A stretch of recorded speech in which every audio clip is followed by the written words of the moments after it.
या येणाऱ्या 5 वर्षामध्ये आपल्याला वेळ पडत आहे आणि या 5 वर्षामध्ये आमदारांच्या नेतृत्वाखाली एक मोठी ताकद या नगरीला मिळणार आहे आणि निश्चितपणे या नगरीचा विकास आम्ही कायमस्वरूपी करून देणार आहे एवढंही आम्ही नगरीला वचन देतोय। कारण बऱ्याच वर्ष या ठिकाणी आम्ही अनुभव 35 वर्षे नगरसेवक मी म्हणून या नगरीमध्ये मी काम केलेला माणूस आहे। मग बरेच मिळाले अनुभवी नगरसेवक असल्यामुळे आता आपल्याला मेजॉरिटीची गरज नाही आणि माझ्या विरोधी मित्रांना सांगतो की आपल्या कुणाला त्या विजय पाटला तो विजय आले तो माझ्या नगरसेवकाला 5 लाख देतो 10 लाख देतो विकत घ्यायला उठला तेव्हा ते पाप करू नको। मी तुला शब्द देतो ते काम आमचं आहे ते काम तुझं नव्हे तू तुला पेलत नाही।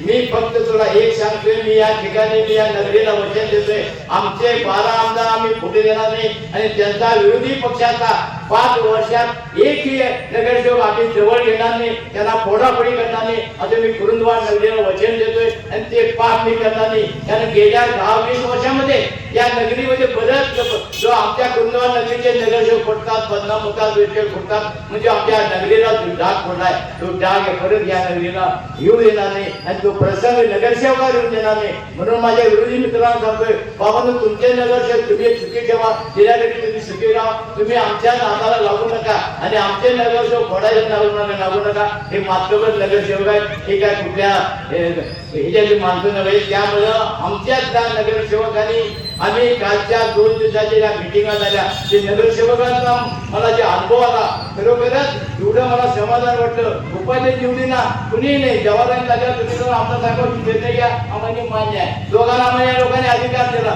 त्याप्रमाणे सकाळी आमदार साहेबांनी चिठ्ठी दिली नाव जाहीर केले सगळ्यांनी टाळ्या वाजवल्या। त्यामुळे येणाऱ्या पुढच्या 5 वर्षाचं पुढच्या येणाऱ्या ज्या आमच्या कमिट्या होतात त्या पहिल्यांदा मी आता सगळं नगरसेवक सांगतो नवीन नगरसेवकांनी तुम्ही 1 वर्ष थांबलं पाहिजे। आता पहिल्यांदा ज्या आम्ही कमिट्या देणार आहे त्या मात्रभर अनुभवी लोकांना पहिल्यांदा या पाणीपुरवठा बांधकाम ह्या कमिट्या मिळतील आणि नगरसेवकांनी नवीन नगरसेवकांनी 5 वर्षे 1 वर्ष अभ्यास करावा आणि पुढच्या वर्षी सगळ्या कमिट्या एका वेळा महिलांना द्या चालेल तर चालेल तर पुढच्या वेळा सगळ्या कमिट्या एकदा आम्ही महिलांना सुद्धा जे द्यायचा प्रयत्न करणार त्याप्रमाणे काम करतील। आणि मनीषा मागच्या वेळा नगराशी काम केलेलं आहे हुशार आहे त्यामुळे आपल्या नगरीला तशा काही धोका पडणार नाही। वेगळं नगर चित्र आम्ही तुमच्या डोळ्यासमोर उभारणार आहे आणि दिलेला आमचा वचननामा आमदारांच्या ताकदीनं आणि आम्ही सरकारमध्ये बसवून सरकार आपला केंद्र सरकार आपला मोठमोठ्या निधी आणून आम्ही विकास काय करणार आहे आम्ही आता बोलून दाखवणार केल्यानंतर आम्ही तुम्हाला सांगणार बाबा हे करावं। आणि अशाच अपडेटसाठी SP न्यूज चॅनलला लाईक करा शेअर करा आणि सबस्क्राईब करा।